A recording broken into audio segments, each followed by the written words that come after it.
Hey everyone, it's Your Enneagram Coach, the podcast. I'm Beth McCord, your Enneagram Coach, and I'm so excited. We are kind of at the tail end of a series that I've really been enjoying, and that series is listening to moms of each of the 9 Enneagram types and what their experience is like as moms.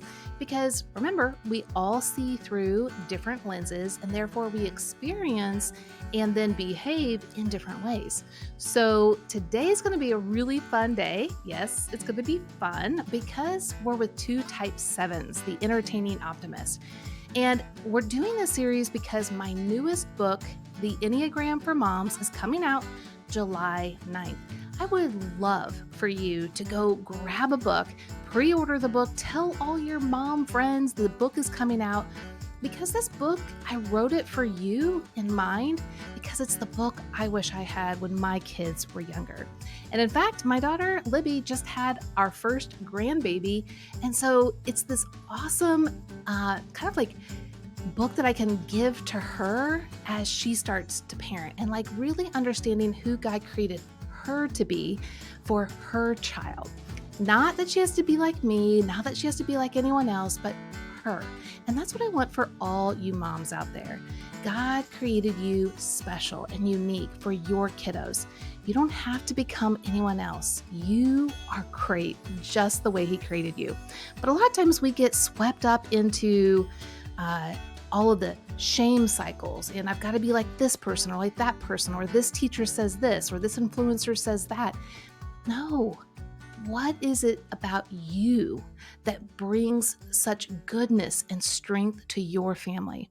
Since God created you the way you need to be, the biggest focus is not becoming like someone else. It's becoming the healthiest version of yourself. And that's exactly how I'm going to lay it out for you in this book. So grab my book, Enneagram for Moms, at enneagramformoms.com. And if you pre-order it before July 9th, I have lots of extra bonus goodies for you. Go back to that website, enneagramformoms.com, and tell me you pre-ordered it, and I will give you all of these fun giveaways for you to have. So that is the why behind these podcasts, because moms, you matter. You absolutely matter. And we want you to be at your best because your kiddos love you and need you. All right. So today we're going to dive into the world of type 7s. So buckle up. Here we go. All right. So here we are with Amanda and Michelle. Can you guys introduce yourselves? And we're going to dive right into what it's like being a type 7 mom. So Sure. Amanda, why don't we start with you? Okay. Hi, I'm Amanda Winfree. I am an Enneagram 7, obviously. And I'm 32. I'm from the Cleveland area in Ohio. I have done lots of different things, which you'll probably hear throughout the podcast. Currently just started a brand new job today, working for a construction company, kind of doing admin work and reception work, and just finished, well, not finished, but was a stay-at-home mom for the last year. I have a 5-year-old son. His name is Josiah, and I'm married to a 5. Okay. Yes. Yes. We'll definitely have to get into that. Yes. Yes, that is, but it's very common. So That's yeah, good to hear, yeah, because sometimes we feel like we're interesting. unicorns.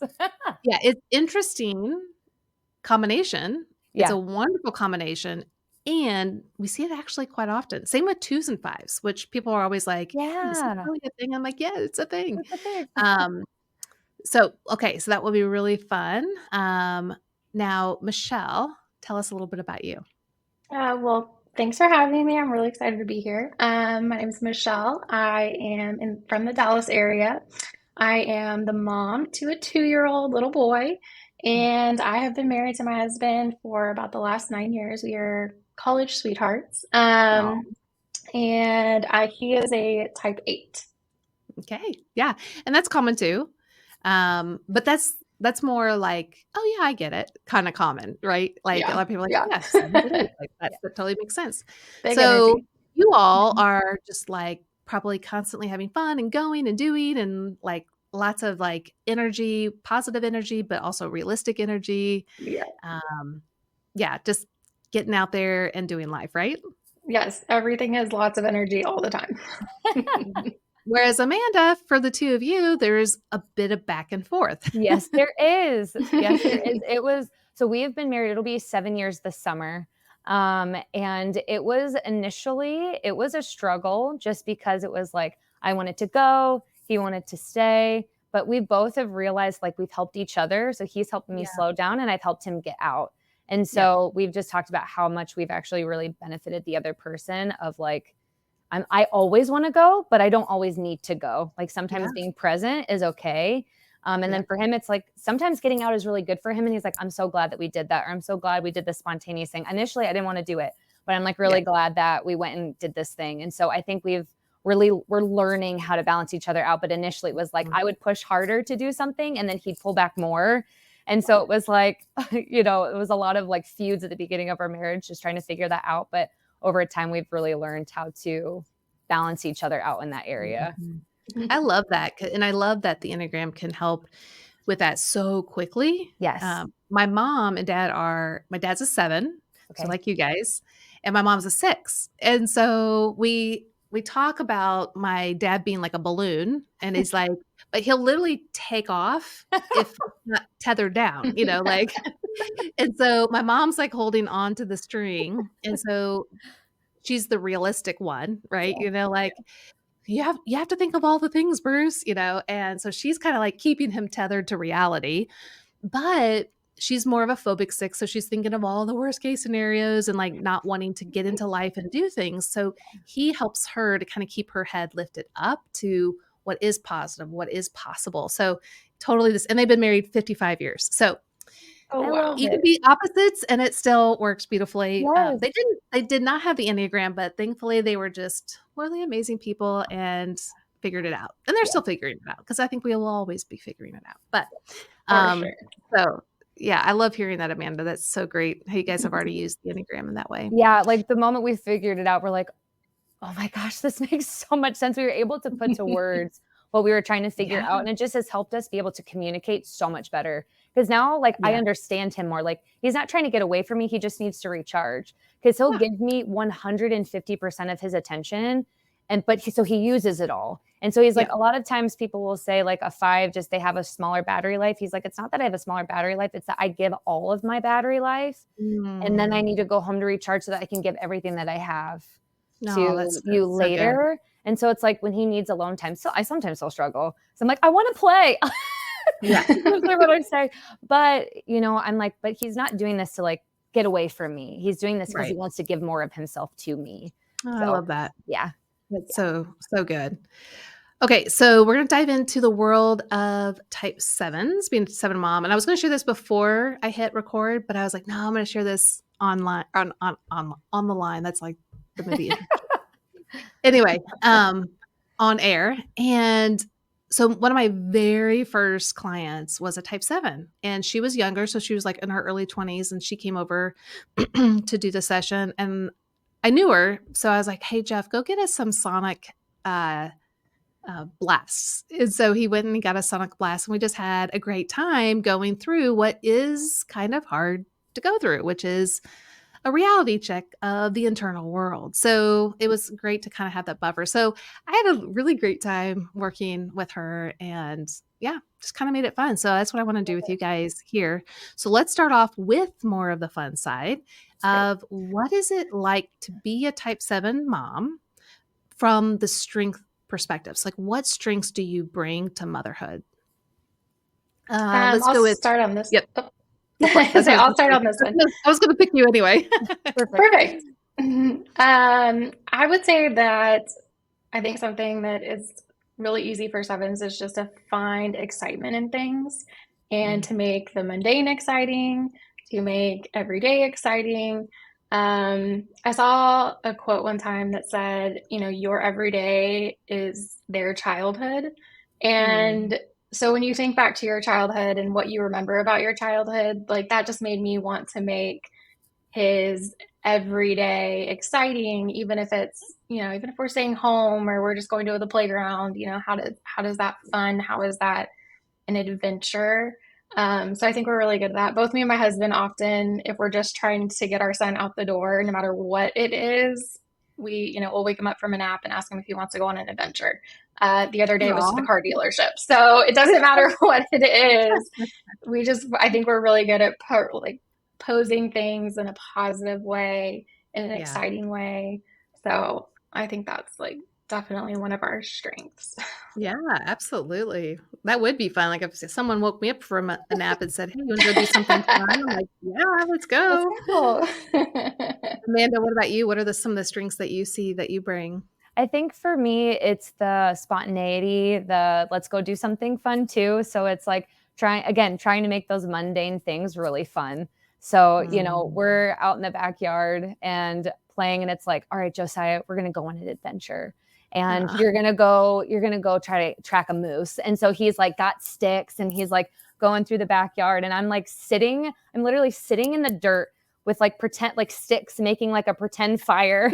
and like, my shoes are off and I'm picturing my cousins and I always loved playing outside. And so I'm just picturing like I'm trying to almost not recreate my childhood for him, but like bring some of my favorite parts of my childhood and make it fun and exciting for him to enjoy being a kid. And so I'm making him go get me leaves and pretending it's bread and we're like cooking over the fire.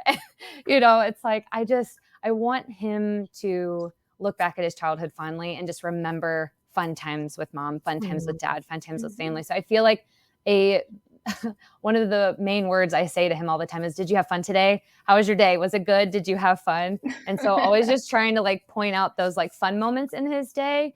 yeah. And then just trying to like, encourage him to go on an adventure. Mm, And or we'll like, during COVID, he was one. And so we'd always go on car rides. I needed to get out of the house because I felt trapped. So it's like, we just get in the car and we would just go drive somewhere and we would just yeah, pretend, we're just on an adventure. We're just going down Lake Road in, in Cleveland, just driving by the lake, but it's like, we're out though, yeah, so that's something, that I, yeah. Oh, so all of that sounds really fun.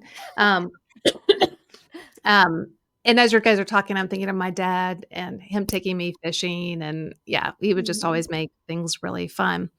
But sometimes sevens bring the less healthy aspects or the weaknesses. What are some of the weaknesses you've seen from the type 7 that have, whether it's caused you suffering and pain or caused others suffering and pain? And I know this is really hard because sevens are like, I don't even want to think about this. So I know this is going to be a little challenging, but or feedback people have given you? What are some things that you can see it's hard as a type 7 mom to do? I would say for me, it's staying present. I'm Mhm. constantly in the future. I'm constantly dreaming about something. I'm thinking about something else. And so it's really hard for me to just like be present and Mm, sit down and play with sticks and pretend that I'm building a fire. Like I have to sometimes tell myself, like, we have a schedule. And so I'm like, we have mommy Saya playtime for like 30 minutes. And mm, those 30 minutes are actually really hard for me because I'm like, I have to sit here and like mm. play. I can't go do another task. I can't go do something else. Like I just have to be present. Yeah. And I really try to not have my phone. Habits of the Household is a book that a friend of mine gave to me, and I love it. I haven't finished it. 7 quality right there. I'm in between like 20 books right now. Sure. But he talked about like, having set aside time to be with your kids and not having your phone and like making it be like 30 minutes a day. So while I was a stay-at-home mom, that was something that I was Mm, really trying to do, was be present, but it was a struggle. And there were some days it was like I kept putting it off because it's like I love being with my son, and when we do play and when I actually give him everything, then we do have a great time, but it's mm, it's just shutting my brain off, mm. and just being there. I think I'll say one more thing. I don't want to I'll say one more thing. The other one I would say is discipline. Is very, Oh very my hard god. for me. I avoid it like the plague. And so, Yeah. but I've watched his behavior when I don't discipline, how Mm, he treats other people, how he treats me, how he treats my husband when he comes home from work. Like he needs discipline, and it's not yeah. that I'm hurting him. I almost want that instant gratification of no pain versus like end game. And so I have, which I probably will bring up later on, but there's a Christian organization that my husband and I started doing at the beginning of when we were parents that has really helped me ground me in parenting with discipline. But even having tools to help with discipline is still really hard for me. Yeah. So yeah, I don't Well, like it. yeah, because I'm assuming there's probably 2 things happening. One, it is not fun for anyone. No No. parent enjoys that process. Well, at least that I know of. We all do want our kids to be on the right path and doing the right things and, from any perspective, whether it's having fun or getting things done or, there's just all the different types. Or for me, just let's just chill. Let's all get along. Um, but like for you as a 7, it's painful to have to do a negative thing. So to discipline is a negative, it's a downer. Yeah. And the other person doesn't appreciate it either. So then it's a double whammy, Yes. and like your kid's not gonna like it. So it's just like probably the worst. I never really thought of that. Especially, just being a daughter of a 7. Yeah. Because my dad was more of the disciplinary one. Now, Right. I didn't get in trouble very much. Of course, as a 9, like, I'm trying to just keep everyone happy, but I did get in trouble from time to time, and I remember because my brother and I fought, like siblings do, and I remember sometimes my mom would say, "Just wait till your father comes home," and just that and this is back in the '80s, you have to Right. understand. Um, just that thought, I was like, "Oh, no, what's that gonna be like?" And he was so mild. Now that you guys are saying this, I'm like, "Oh, that's why." Like, he didn't have to really do well, and that part of my personality was, like, just the saying of that was, like, enough discipline, Yeah. but he was just so, mild in his discipline Yeah. that now I'm like, "Oh, I see why." I can see why. You don't Yeah. have to do that either. Um, And I oh, think that's so funny. I think Mhm. for me, the other thing is I feel trapped when I do it. Like, as I started Ah, learning more about the 7, starting to hear yeah. about feeling trapped, I'm like, oh my gosh, I can't even explain how real that feeling is. Cause it's like, I don't know how long this is going to last.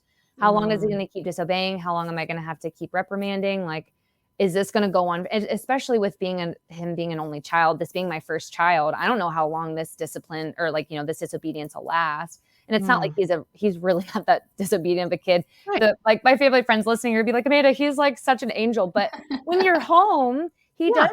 does disobey. And so it's like trying to remind myself and the Lord just being like, Amanda, but he needs to be Yeah. disciplined. This is going to help his future. And me being such a future driven person kind of helps me focus and say like, okay, I'm not gonna be trapped. This isn't gonna last forever. But Yeah. he needs this in order to succeed and grow as a man. Like he's Right. got to have this in order to be successful in society. And so Yeah. I have to put down what I want for what's like better for him. Long term. Yeah. Yeah. Michelle, I kinda saw you nodding a lot. Yeah. Were Is this Yeah, how you I'm feel too?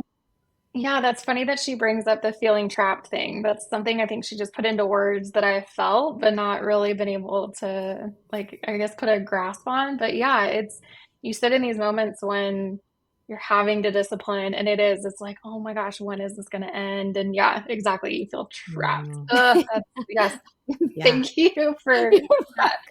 And No, I'll I'm kind just of piggyback off of what she said as far as like discipline is probably one of the harder things. Mm. I grew up, my dad is an 8 and my Mm. mom is a 9, but she has a very strong wing 1.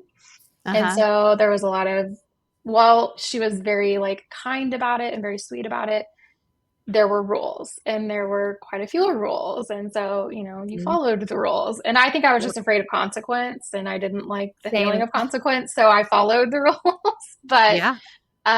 But now parenting, I look at these rules and I say, okay, but like why?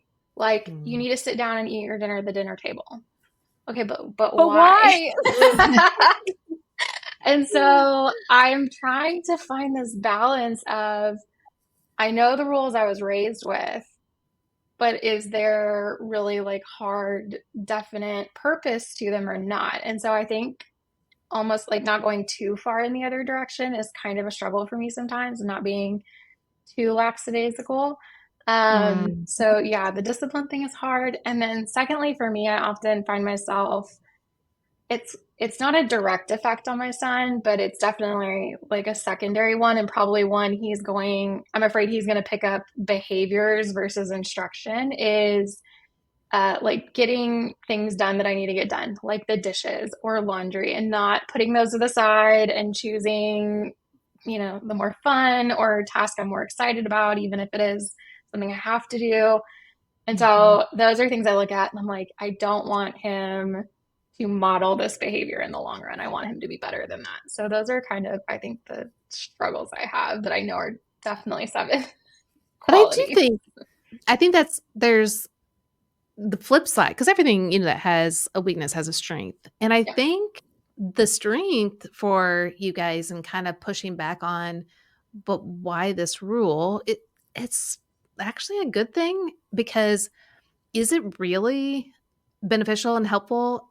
And if it is, okay. If it is disciplining and having the rule this exact way what's beneficial? So I think, Yeah. growing up, especially being a Gen Xer, where there was lots of like really rigid rules and all the things. It's kind of like, now really, like, does it really have to play out that way? And, I think what's great about you guys is you can envision and be creative.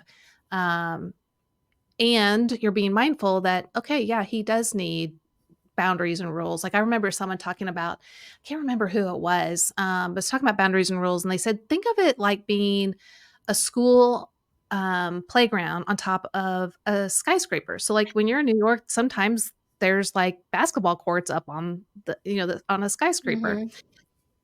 And if there's no fence, where are the kids going to play? They're going to stay in the middle. They're not going to venture towards Right. the Yeah. outside. But if it has a really tall fence, that they'll just know that they're safe and they can go all the way up to the edge, and even touch the fence because they know that they're safe Mm-hmm. and secure. And I was like, oh, that's so helpful. So it Mm-hmm. actually gives them freedom, Mm. versus the opposite of what we think. Yeah. And so Yeah. when I saw that, I was like, oh, okay, that's really good. That's really helpful. Um, Okay, so I want to piggyback on that, and I want to kind of take you guys in the direction of, so we talked about discipline and we talked about adventures, but I want to talk about feelings. So I know. Do we have Oh, to? Are you I know. sure? And so I want to talk about feelings just because a little bit maybe, and you guys can go, when you were a child or just when you're, a parent right now, it can kind of be whatever.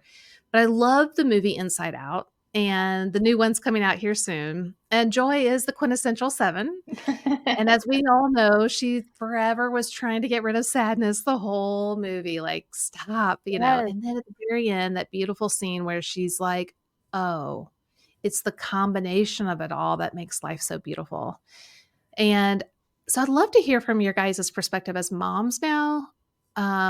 What's that like? Because you can bring all the fun, but there's a lot of hard things in life. And what is it like to be a mom, to kind of wrap your arms around all of it and be in the moment of the sadness and thinking of the joy with your kids? Because I'm sure, that in itself is a unique gift to be able to sit in, because your kids are going to be sorrowful. They're going to bump their knee. A friend's going to hurt their feelings. There's lots of things that go on in life, but you guys can be there, but also bring out the beauty of what's also there. So can you guys talk a little bit about what that's like for you guys as sevens? Yeah. I mean, thinking through a few things as you were talking. I know I feel like we're about to approach kind of our first big situation with my son that's going to be hard for him at first because he's not going to understand the full picture. We're moving schools. He's in Oh, a yeah. daycare preschool, and we're moving him into a new environment. It's a Christian environment. It's something we've wanted him in now for a little while, and we're just finally um, making the move. But already from a couple little experiences, we know he's going to miss his friends. And so Mhm. while I know this place is, the kind of environment we absolutely want him in, no questions, that one factor is so heavy on me and so Mm. hard. And almost like there are parts of me that almost don't want to move him because I don't want him to deal with that. So yeah. So it's funny. Obviously, I'm not really great with feelings other than anything that's happy or joyful or positive. But my best friend, she's happens to be a three, but she has just over time learned to deal with emotions, I would say much better than I have. Mm. And so I have taken a lot of guidance from her over the years, just, by circumstance, that feelings are okay and you don't always have Mm. to fix everything. And I was always the one to come in when she was having a bad day and be like, well, you can do this or that, or here's a silver lining. And she, like, very lovingly at times would push back and say, like, I don't need you to fix it. I just need you to tell me, like, it's okay to feel what I'm feeling and it's valid. And, Yeah. then eventually we can get onto the road of fixing if there is such a thing. So she's definitely somebody that's taught me that, how to deal with feelings better. And that's something I'm slowly starting to do with my Yeah. own son. So yeah. And, I think especially having a little boy, sometimes we want to tell them, toughen up, it's going to be okay. Yeah. But especially at this age, I think it's okay to Yeah. lean into some of those harder Absolutely. feelings sometimes, And even sometimes though, when we attune to them and acknowledge what they're feeling and validate it, that's really what a lot of us are just wanting and needing. Like, okay, mhm, you see me, you hear me, you care about me. Yep. Like, I'm okay. It's going to be okay, mhm, but this is also hard. And yeah. a lot of times that's really what we need. Though I think we all get scared of just entering the process, like, what's gonna happen? Like, or like what you guys were saying earlier, like, how long is this gonna last? Like, is it gonna be can we just be sad for 5 minutes and then we're on, to the Yeah. next Yeah. thing? Or is this gonna be, several weeks or a month or, and that can, especially for a 7, be quite scary to feel that kind of feeling trapped, like you guys were saying earlier. Amanda, what about you? Yeah, so I would say so in like last summer we had like a situation happen at our house where we had to move abruptly. And so my son, at first he was like not really phased by it, like he didn't really understand what was going on, but it was a huge season last year. The last year has been a huge season of transition. I lost my job in April due to like a big layoff. And then the Lord told us, my husband and I, to not work for a while. And Mm. just, was given severance, and the Lord just kind of told us just to enjoy the summer together. And Yeah. so we did that. And so we had like all this time as a family, just the three of us Mhm. for the whole summer. And it was wonderful. But then this thing happened in August where we had to move very quickly. And so we moved, and my son started preschool for the first time. So it was his first time moving, being away. And it wasn't until like December that it hit him. And Yeah. so he just started behaving in ways that we've never seen him behave, which is where all Mm. this discipline stuff was coming from. And so I was getting angry with him because I'm Mm. like, why are you disobeying me? Why are you acting disrespectful? And I watched him. I don't want to get emotional because I love him so much, but I watched him see my anger, and he would Mm. escalate with me. And because he wanted to be seen. And so I'm getting angry with him because he's scared and he's sad.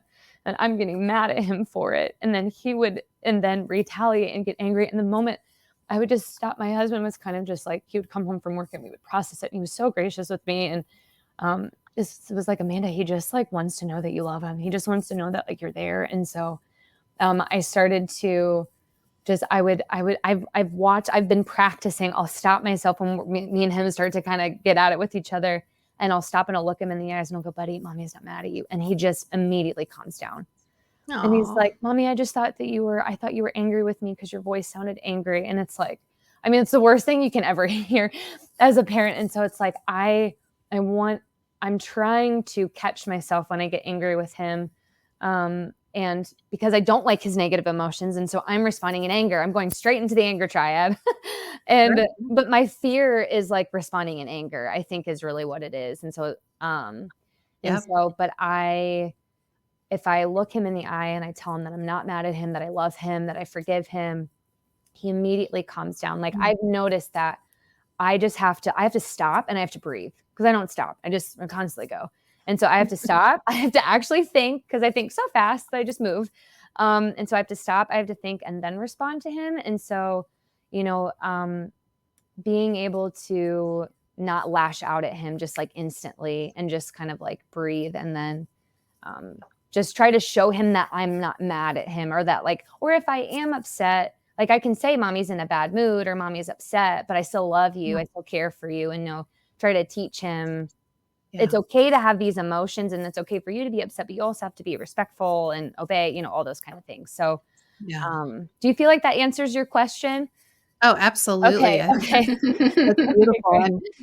And I love, just your emotions that well up for him. It's just so beautiful. Like, like you guys were saying earlier about using the Enneagram and understanding other people and their intentions, but I think you guys understanding your own intentions, like I know that I love him and I'm only getting upset because I want us to get from where we are to the other side so we can have more fun. But Right. I'm scared that we're going to be stuck in this, forever or whatever, it feels like. And so that's really beautiful that you then pause, take time to reorient yourself, get self-regulated, and then move, in a new way, which is just exactly and then repairing. I mean, that's ultimately, what kids are looking for in those moments, because we're all going to make mistakes. They're going to make mistakes. But when they learn and experience true repair and reconciliation, modeled to them, well, one, they're going to feel a ton better, because it's like, oh, wow, okay, we're okay now. Yeah. But then they will know when they're older how to really do it well. So I think that's just so great. Thank you so much for sharing that. Oh, of course. One thing that I found interesting, I was talking to some type 8 moms, and they didn't know each other. They just met each other, and we are talking about being moms. And one of them revealed how becoming a mom was so hard for her. And she really went into kind of a dark season for herself. And it was because she felt so out of control. So up to that point in her life, she's very, like a type 8, like have a lot of autonomy and control of my life. And I mean, yeah, she was married, but they can kind of negotiate and like, this is what we're doing and all that kind of stuff. But with a baby, especially if you get a colicky baby or, all the things, it's like your life isn't your own so much, as we all know. It can go a lot of different ways. And so she felt so out of control and didn't really know what to do with that space. Of course, she learned and grew in that moment, but she also didn't want to like tell anyone, because it was so vulnerable. And like, does anyone else feel this way? And just that vulnerability. But I'd love to hear from you guys. Like, when you guys became a new mom, what was that like from a type 7 perspective? Like, what were the great parts about it? And then what was like the shocking, oh my gosh, this is really what I'm feeling part? Because I bet you a lot of type 7 moms are going to be like, oh my word, finally someone said it, named it, or whatever. So tell us what it was like for you guys. Yeah, so it was hard for me, actually. My whole life I've wanted to be a mom. And so I thought it was gonna be really easy. But being completely honest, like I was like, It's fun, right? I think I'm gonna be great at it. I'm great with kids. Like I think I'm gonna be great. It was really tough. It was really, really tough. And I think I heard a lot of negative things from people while I was pregnant that I kind of brought into my pregnancy. Like one of them, a mom she had like, I think she's been a mom for 9 years, and she was like, I haven't slept in 9 years.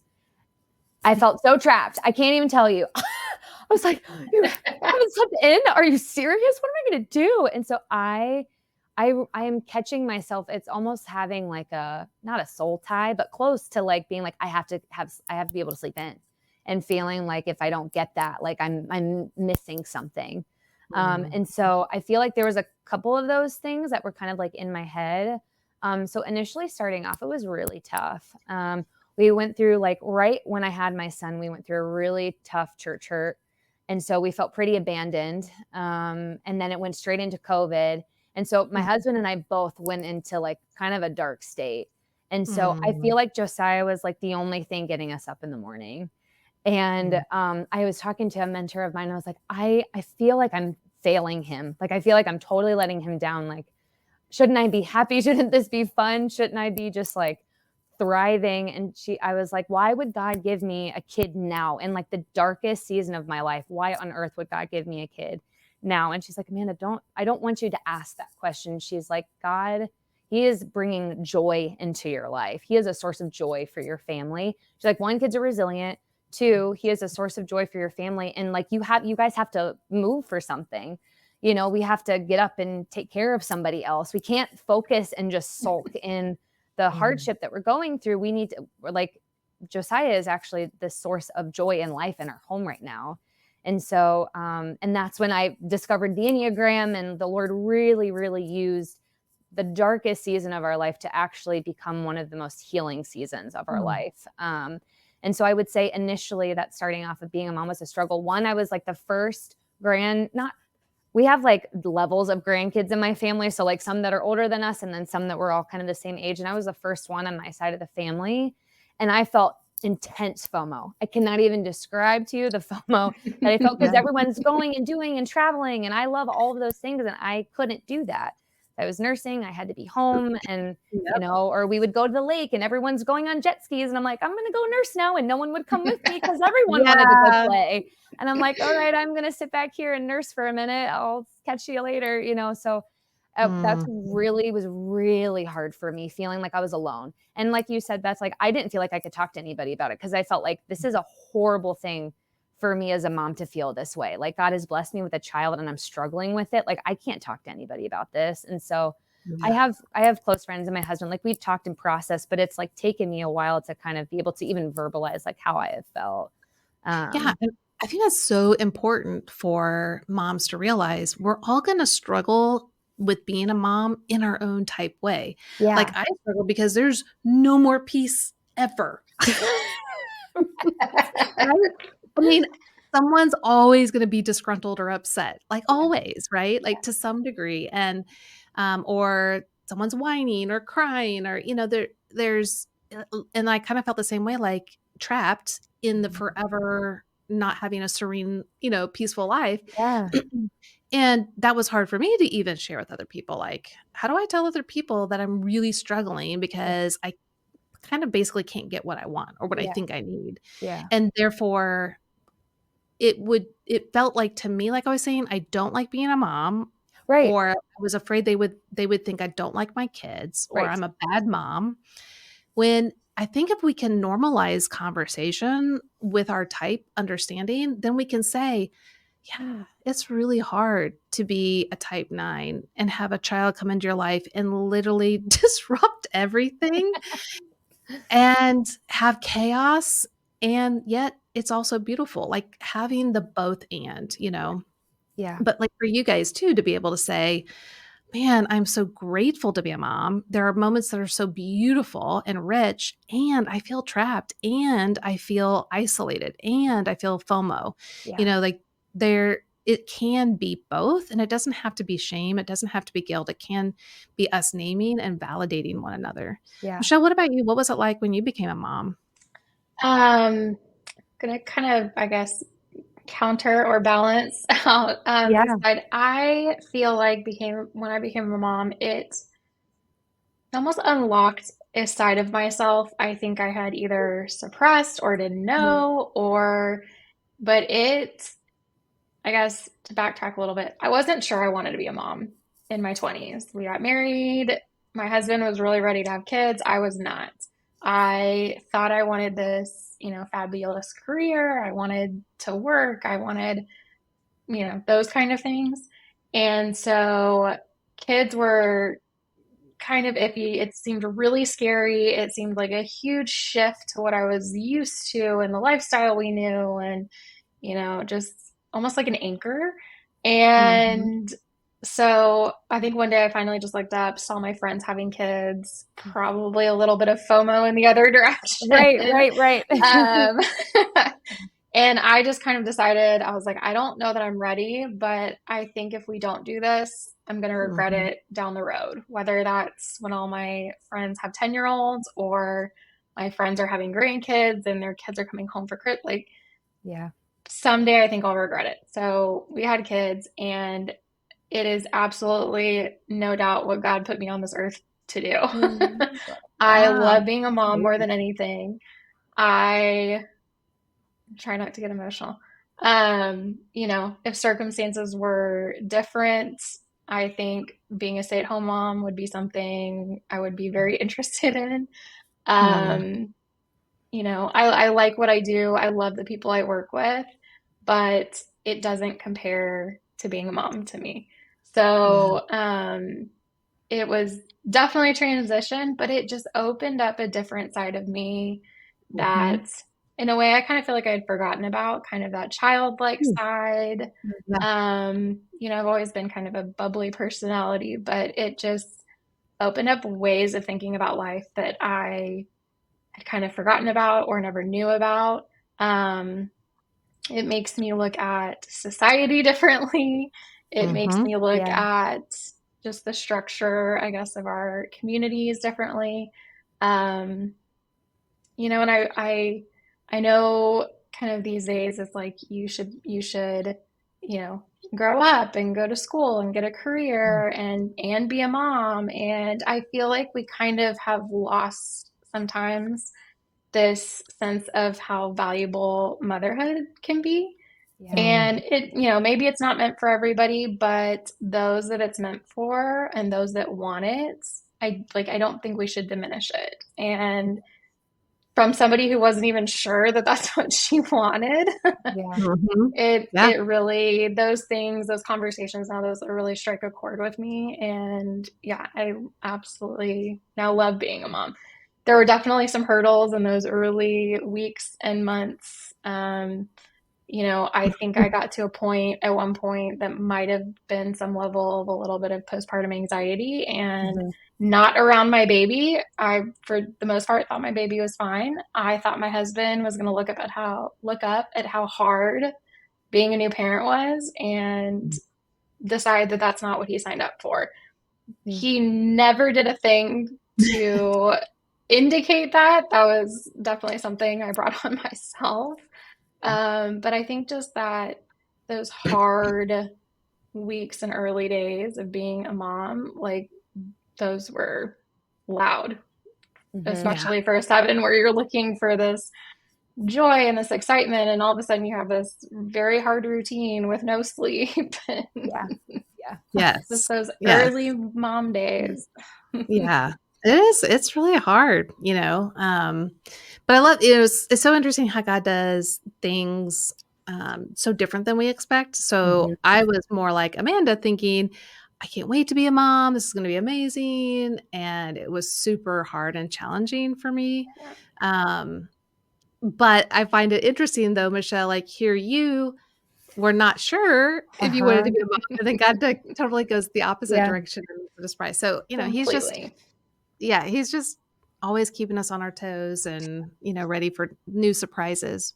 Yeah. Um, okay, so as we wrap it up, I would love for you guys to talk to the moms out there that either just realizing maybe they're a 7 because they're listening to you and going, "Oh my goodness, they're like speaking my language."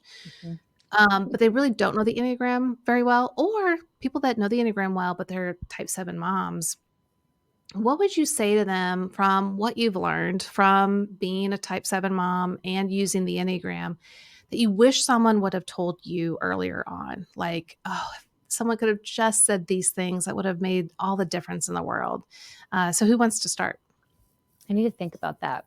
I was I going to say the same want thing. to give a good answer. I want to give a good answer. Um, I guess I'll start and kind of think out loud. Sure, go for it. Um, I think just, I think there's some level of acceptance as far as like wanting to be happy and enjoy things, but um, I think there's also a lot of people that, want to give you a reality check almost more Mm, often than not nowadays.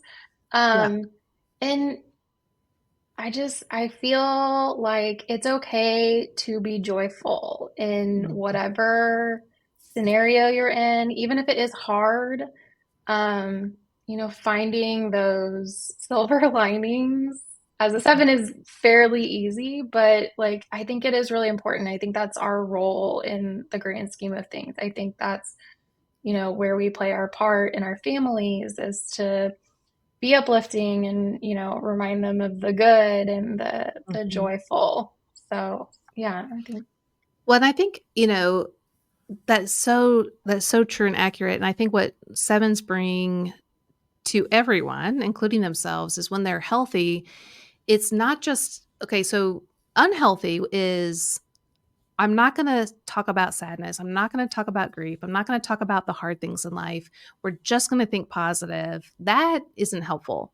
Mhm. But the sevens that can acknowledge the reality at hand and savor the moment of what is a blessing, what is good, what is joyful, or what we can be grateful for, that is really rich because there's a difference between being joyful and happy. yes. And God wants us to be joyful. And you guys bring that to the table all the time. And so being a person that can be fully present in all of the emotions, but also help people get into the realm of joyful or gratitude or appreciation is such a gift. So I 100% agree with that. So that's awesome. Amanda, what about you? Did you get to think of something? I'm thinking I'm gonna verbally process as well. I think for me, something that I think I heard on, I think it was a Ennea Summer with Annie F. Downs podcast. Another seven was talking about like sevens have this bucket and there's a lot of holes in them, and we're trying to fill up the bucket with like all these different things. And I'm realizing this last year, the Lord's really had me working on a lot of internal things Mm. and watching him be the only source that's going to fill me. It's not going to be sleeping in. It's not going to be having a perfect day where nothing goes wrong. Yeah. It's only him. And consecrating like what I thought being a mom was going to look like to Jesus, consecrating what I Mm. thought, our day was going to look like, or our year, or what our current situation will look like, consecrating all of that and giving it to Jesus. I think making him be, just letting him lead me as a mom. I think that is like the most important thing that I feel like I've had women around me say, but just to share with other seven moms is like, we don't have to figure all this out on our own. We Yeah. have a savior who can guide Mm. us and direct us and teach us how to parent, teach us how to parent in our weaknesses and within our strengths. And so I think Mm. like, I want to raise a little boy who's madly in love with Jesus. Like that's my desire, and like hearing him sing worship songs is like the greatest joy I could ever Mm. experience, and so Yes. I want other seven moms to know that like one, you don't have to do this on your own. You're not a Yeah. failure if you're having a bad day. Like my husband tells me all the time, like, it's okay that you had a bad day. Like I Mm. want you to have a bad day. I'm actually happy you had a bad day because You're you normal. conquered it. You're Yeah. normal and you conquered it. Like you had a bad day, but then you actually overcame that bad day. And so, and I want Josiah to see me struggle with a good day and a bad day. Yep. And I want him to see like my one screams because it's like I want to be perfect. I want to sound perfect on this podcast, like I want everything to sound flawless and seamless, but Jesus is the main source of like all of our parenting wisdom. Is he's Yeah. the one that's guiding and directing every single day that we have with our son. And so, there's days where the Lord's like, I want you to go here. I don't want you to do this. Like we've really been trying to listen to him a lot more intentionally than we ever have over the last year. And just the world's going crazy. And so like we really need a firm foundation. So watching Jesus be the only thing that's filling those holes really Yeah. is helping me parent the best that I can, because now I'm not looking for like FOMO's still hard, but it's not as hard because I'm not Yeah. looking at other scenarios and people and circumstances to fill me up. Or even like forcing, but like even like expecting my husband to fill up those holes because he can't do that Right. either. And Right. so Beth, I'm gonna give a little shout out to your marriage. What was it? You had us like you just put in like your number, so type 7, type Oh, yeah. 5. What Yeah, is so what do you think? becomingus.com, there's a free assessment. Mhm. It has changed us, like, being able to Aw, verbalize, because me and him, Matthew and I both just, like, we're like, "How do we never put these 2 together?" Like, our childhood, like, my childhood, his childhood, and how we've, like, worked together, like, I just being able to kind of verbalize, just our past and what we've gone through, but then also to bring that into parenting and, like, into our marriages, like, really, really helped us. So I'm just gonna say, yeah. if you guys haven't done Becoming Us, you really should, because it's great. Oh, Um, thanks. Yeah. I will toot my own horn.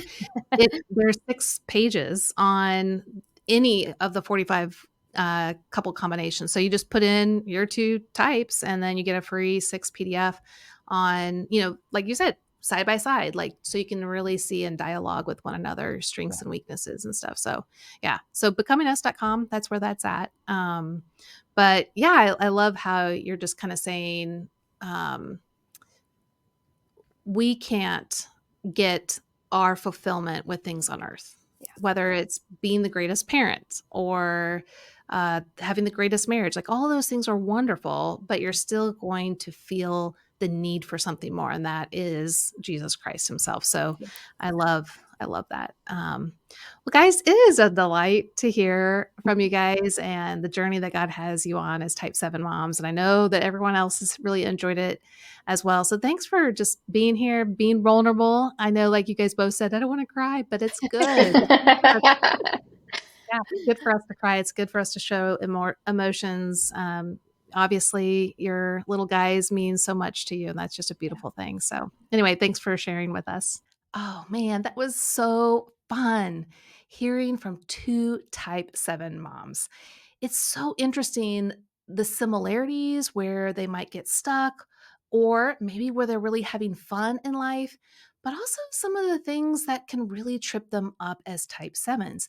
Again, I really want you guys to go get my new book, The Enneagram for Moms, at enneagramformoms.com, because I am going to really help you understand what it's like for you as a mom to be at your best, your healthiest self, but also use the Enneagram as an alert system. When you start to veer off course, when you're kind of going into autopilot mode, we want you to become alert, not so that you'll shame yourself, not so that you condemn yourself. No, it's the opposite. We want you to recognize when you're struggling to get the help you need, first and foremost from God Himself, and then from others, even maybe this book. So, we hope that you will join us in this new journey with moms as we grow together in knowing our personalities in the way that God created them to be. So, get my book, Enneagram for Moms, at enneagramformoms.com. And I hope that you enjoyed the series. We have one more left, and that's next week. We are going to listen to some Type 8s.